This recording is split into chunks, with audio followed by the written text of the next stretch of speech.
I also got tipped off yesterday that there is supposedly this like famous pickle guy who sets up at the top of the hill. I've been going to this event for like 7+ years. I've never heard of the pickle guy, and I am a lover of pickles. And apparently he's got like chips, spears, the whole thing. You can get a beer while you wait. Might be a little bit early in the day for me for a beer, but we'll definitely be checking that out.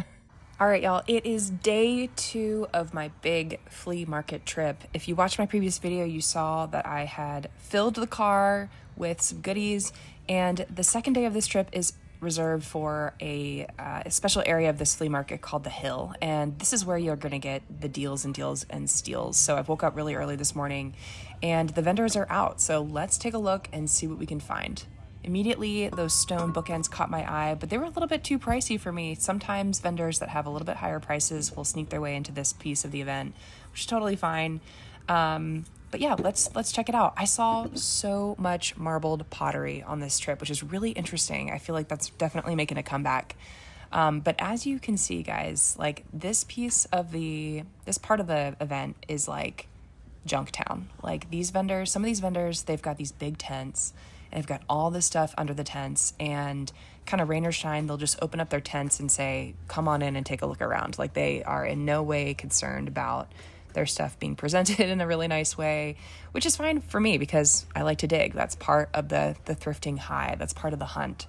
I took a long walk throughout this vendor's booth here, and honestly, nothing really caught my eye. But as you can see, there's like all different types of stuff. Like you kind of have to dig to find things that are truly like vintage or antique, because there's just a lot of like true junk. Like there's junking, and then there's junk.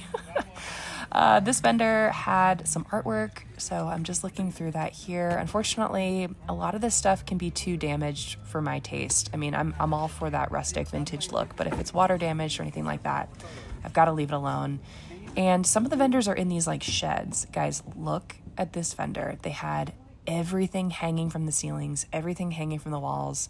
And honestly, it was a lot of toys, a lot of kids stuff. So I was able to move on pretty quickly from here.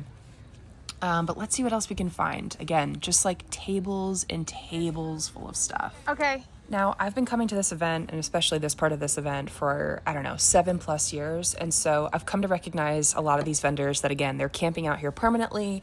They're adding some stuff, but it's really just them opening up their tent and seeing what you can find. All right. So we're taking a look here, and it's funny. I hope I'm not giving you guys like motion sickness, because I'm actually shopping a little bit slower than I typically shop because I'm aware that I'm holding a camera, but some people are pretty surprised at just how fast I move through these spaces. Like some things catch my eye and I'll take a look and maybe see if there's a maker's mark or I can make it out, but I'm moving pretty quickly. I've come to really trust my gut, trust my instinct and what I love, and I don't know, I'm a fast shopper. I don't know if you guys are the same way. All right, y'all, we've moved on to an antique mall that I came across as I was driving to my next destination. Sometimes things just happen like that, where it's not on your list or it's not on your map, but you kind of screech on the road and turn around and do a U-E. This place looks really promising, actually, so let's see what they've got here. You can't tell this in the video, but this place has no heating or AC, and so I would say the temperature is probably like 45 today. It is freaking cold in here. But one thing that I always like to remind people is a piece of advice that an old dealer told me, which is you're never going to find deals in the AC. And I guess in this case, that also applies to the heat. So let's take a look around and see what we can find here. A lot of really great vendors here already. This box caught my eye.